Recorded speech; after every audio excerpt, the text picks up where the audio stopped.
up next, we have our panel discussions, and that is going to be led by Nicole Wambui. I'm going to invite you, Wambui, to take over from here. All right, thank you so much for the introduction.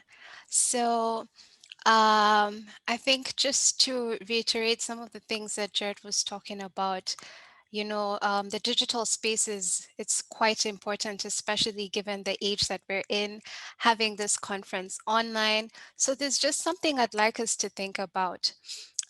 So there is some data from the International Telecommunications Union that shows us that the percentage of individuals who are using the internet greatly varies across the African continent. So only 4 countries, that's Mauritius, Cape Verde, Seychelles, and South Africa, have over 51.4% of individuals using the internet, and 51.4 is the global average. In most countries in Africa, the internet use is below 30%. And some of the reasons that I highlighted for this is not necessarily the lack of infrastructure, but the relatively low numbers of individuals who use the internet because the cost of smartphones in relation to their wage, as well as having very limited digital skills, especially among the less literate populations. So you might find that there are people who live in places that have internet coverage, but they don't access the internet.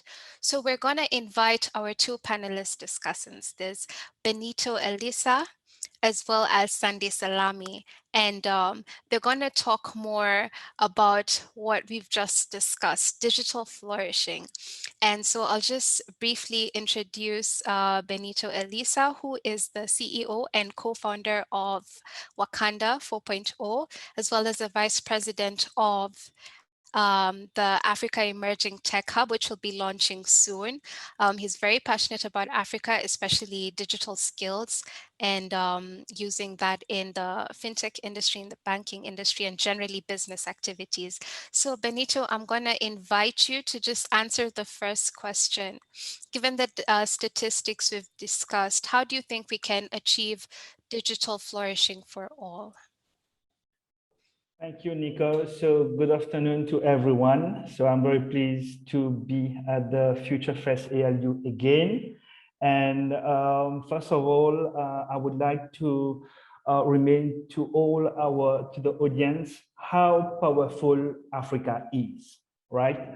Africa, we have 54 countries, and we have our natural resources. And the most important is we have the people of Africa. We are 1.34 billion inhabitants of Africa. So how Africa is going to succeed is the key is education. Okay, we need to leverage on education. And now I would like to thank the ALU for putting much focus on technology. Okay, we all know the 4th industrial revolution is coming, and it is being led by technology, and this is a unique opportunity for Africa to leapfrog. Why I'm saying this? Because all the time we have been hearing that Africa will lag behind and all that. So it is our time. We need to leverage on this, right? Now, coming to your questions. Yes, that is true. I think Mr. Leonor has mentioned about this, even Mr. Twala.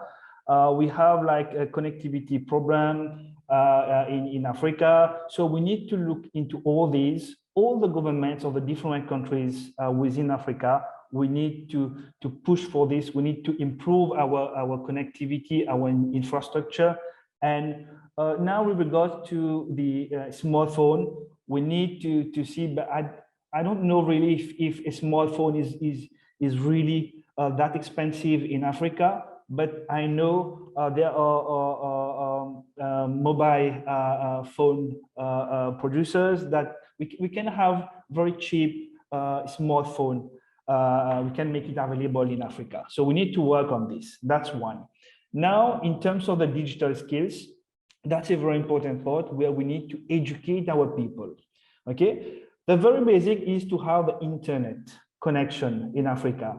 It's only then with the smartphone, it's only then that our people will be able to leverage on this digital revolution, right? But there are many things happening actually in Africa. And just to mention, all we have been talking about blockchain, digital currency and all that, just to tell you that what I've read, what I know from different sources is that there are several countries they are considering to have their digital money. So this to tell you that we are not very like behind towards the main leaders. The first digital central bank digital currency which was launched was in China, the yuan. So we are not too far. We have countries like Ghana, Morocco, Egypt, Kenya, and even Mauritius. They will launch the test pilot for the central bank digital currency at the end of this year. We have Nigeria, Tunisia, Senegal, South Africa, Madagascar, and even Tanzania. All these countries, they are already considering to have their central digital currency. So this means that our people, they need to know, we need to share this knowledge of them. They need to know all about all these innovation so that they can, leverage on this and benefit from this. Thank you. Thank you so much for sharing your views on that. So following on that, you've mentioned education, you've mentioned governments. What advice would you give any of the participants who are listening today that they can overcome some of these challenges and ensure that they get a slice of that, digital pie, that they benefit from this revolution we're experiencing? Yes, there are lots of advice that I will give to them. Is the first thing is don't wait for like the government to bring some to try to improve the infrastructure and all that. If you can buy a smartphone in Africa, so buy it and try to be connected and see what is happening actually at international level and try to benefit from it. Just to share with you that in Africa, what I've read is lots of people from Nigeria, South Africa, Kenya, they are buying cryptocurrencies, right? Digital money, and lots of them has already benefit from the rise in the price of, for example, Bitcoin and other digital currency. So people, we need to read about what is happening. There are lots of people who has become multimillionaires, in a matter of 1 year or 2 years. Those who were early adopters, early buyers of digital currencies of Bitcoin. So we should not miss this trend, and that's one. And the second thing is that our people, we need to they need to learn about all the different emerging technologies, and there is a possibility now if each of us want to start a business. So we can start a business from the comfort of our couch in our living room. And this by using technology. So we are talking about, when I'm saying emerging technology, we are talking about blockchain, we are talking of e-commerce business, we are talking about fintech, we are talking about augmented reality, virtual reality, big data. There are too many, and it is now our chance. It is a unique chance for us to live from. So my advice to all, to our audience, to all the students, try to learn about all these technologies and please make it happen. And some of them will tell me, okay, but it will be, we don't have Pesa to start the business. So there are lots of things that can be done. You have government grants, you have SME schemes, you have angel investors. And one important point is if you want to raise money, there is something which is called tokenization, okay? Tokenization, if you have your project, you put your project on a white paper, and then you try to raise funds from different people around Africa. Let's say, okay, if you need to have 10,000 USD, you look for 10,000 people in Africa, they each contribute only $1, and you will have your 10K, you can start your business. So if anyone wants to have more information about this, you can reach out to me. I will explain to you how we can do that. But there are lots of opportunities, and we have the potential to empower our youth in Africa. All right, thank you so much for sharing your views, Benito. I hope people Most have been paying welcome. attention because those were really interesting points. We're going to make sure we put them on the website or in the social so that you can read more about it. Okay, Uh, thank you, s- Nicola. you're most welcome.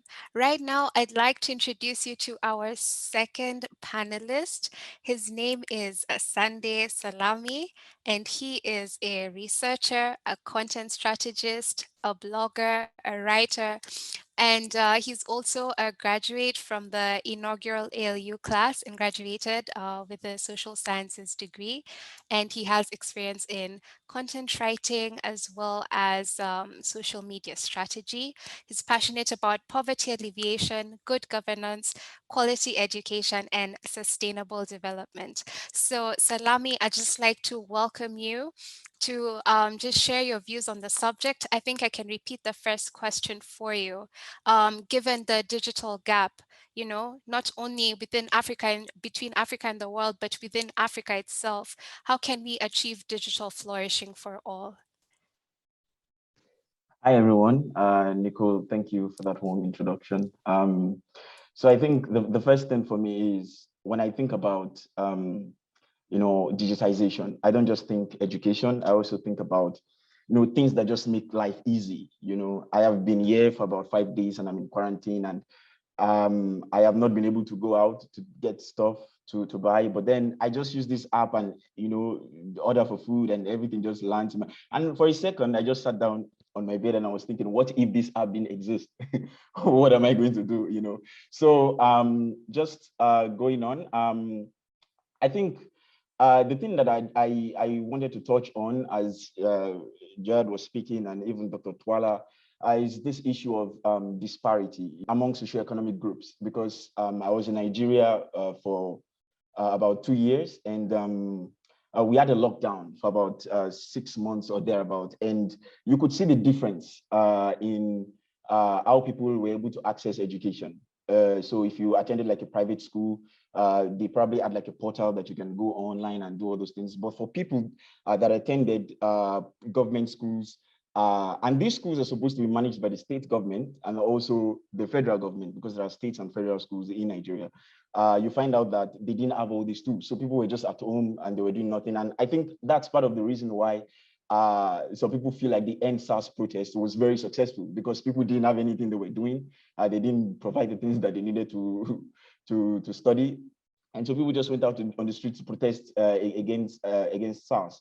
But I think one more thing I really want to touch on that I don't think many of us have spoken about, and at this point, I think I would like to put a disclaimer, because what I'm about to say may be a bit controversial, but I think I'm an African and I have every right to express myself as well, is the issue of African governments. And I think personally, I think they are part of, if they are not the most threat, if they are not the greatest threat to digitization in Africa, I think they are one of the greatest threats. And it's very interesting we're sharing these great ideas, but we have not really talked about governance. We have not talked about the government and them coming in and the things that they will need to do, because whatever happens, they are always in charge. Look at the issue that we've always, whenever elections are happening on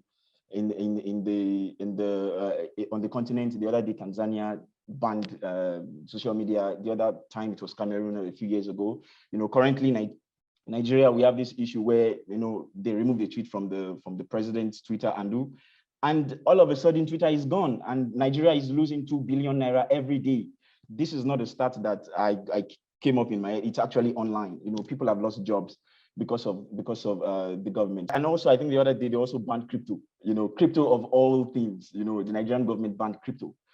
So I think when we're talking about digitization, I think we should also be talking about governance and the people that we have in power, because I do not know why they are doing it, why they are stifling digitization or internet accessibility on the continent, but they have a huge role to play. So we need to start getting young people into government, because maybe maybe because they didn't have digital tools when they were much younger, so that's why they don't really see the importance of all this. Because the problem is, as these people are doing all these things, they will be setting us 10, 20 years backwards, right? You have some people in many parts of the world, they use this Alexa thing and, to play music, to do all these kinds of things. That thing is not common in my area, I would say that. I mean, I live in Lagos mainland, it's not common. But then when you have a government that is still stifling these things, like, just think about, as other countries are advancing, think about how these governments are actually putting us behind. So while we're thinking of quality education, we're thinking of poverty alleviation, SDG 1, SDG 4. I think we should also look to SDG 16 as well, which is peace, justice, and strong institutions, because I think strong institutions are very key actually achieving this digital flourishing for all. So yeah, thank you. That's what I have to say. But I don't know if I hit the nail on the head, but what I just wanted to pick there is that while we are doing all these things, we should remember that the government has a huge role to play as well. And it's time for us to start getting young people in governance. So yeah, thank you. Thank you so much for that, Salami. I think you can just tell us a bit more about advice you have on how we can flourish in the digital context if there's a participant wondering, how they can flourish, and I tie that into a question that's been raised in the chat. So I'll just read it out, and Benita, you can also listen in so that when Sunday's finished, maybe you can share your thoughts on this. So it says the relationship between governments and tech in Africa, and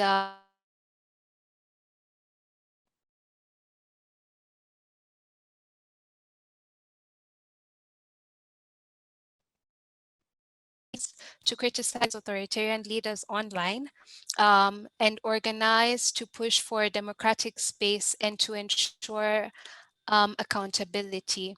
So does this tension mean that we should be less optimistic about the prospects for tech as innovation might be stifled by undemocratic authorities? Or does this mean we should be optimistic because citizens can get around such government control? I don't know if the question is clear.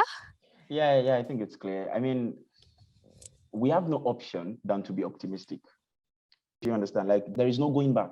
Do you see? So the government can try all it wants. The people that are in power today, they only have how many years left before they leave, and we know that they have prodigies, and some of them are being spotted currently, young people that are trying to, so I think, so just to answer the question in a nutshell, we have no option than to be optimistic, and we have to keep doing whatever we can to make sure that the government is not stifling us. So for instance, I think that is working really well in Nigeria. Even though we have problems like Twitter, we cannot access Twitter, but people have been using VPNs. I mean, it's not like using like Twitter and whatever, because you have to go turn on a VPN and things of that sort, but people have been using VPNs to bypass that draconian law. So we just have to keep looking for ways to make sure that these people bend, because they have no option than to bend. It's a government for the people. We are the ones that elected them. I think they need to listen to us. So yeah. The other thing that you said about advice, I mean, from a very student standpoint, and I believe that a lot of people here are also students like myself, young people, young Africans. I think one thing that I would say is, being active online should be more than just, submitting assignments or chatting with friends and things of that sort. There's so many opportunities that's there, some of which Benito even talked about. For me, personal experience, my coming to ALU was because I met somebody on Nairaland that introduced me to ALU. Nairaland, I don't know if anybody here knows Nairaland, but it's like this old website, and it's still there. If you go on Google and type Nairaland, you'll see it. Yeah, and then even me being here, I saw this opportunity on Twitter, and that was how I was able to apply, So the other thing is, we need to start learning of ways to monetize our presence online, and I think that's why we are here. And especially if you have a business, I think that's why we're here. And I think in the next 2-3 days, as this conference progresses, a few people will be talking about that as well. So yeah. All right, thank you so much for that, Salami. Maybe Benito, you can share a bit more about that, your thoughts Yes, on, yes, exactly. All these innovation, tech innovation, and all that. All these are very good, very nice. But that's my opinion. We still need to remain within a legal framework where there are regulations, right? And why this is because we need to give like comfort to all the investors, for example, will be using the different technologies, and also users too. And also we need to avoid abuse of the system, right? And that's why the technology is always ahead of the regulation, ahead of government. There's a need for innovators, right? New business to come forward. They can operate within a sandbox license, and then they can come forward with specific legal framework for the new types of business, right? So in terms of democratic things, of course, we need to fight for our rights, our freedom, and all these should be respected. Even though we are getting new technologies coming into play, doing new disruptive way of doing business and all that, all these should remain our right. We need to protect our rights. All right, well, thank you so much for sharing your insights, Benito and Sunday. We really appreciate it. The questions and the thoughts shared have been so well put out, so well thought out. And unfortunately, now we're out of time. But what we're going to do is everything that's been discussed, we're going to make sure we write it down so that you can go back and read. If you have any questions, there's a link in the chat. You can reach out to Benito. You can also check out our socials. There's a link to Salami's profile. If you'd like to engage more with the panelists, please reach out to them in the chat, reach out to them on the socials, and we can keep this conversation moving forward. So I think I'll give it back to the host. Thank you so much for engaging in the discussion.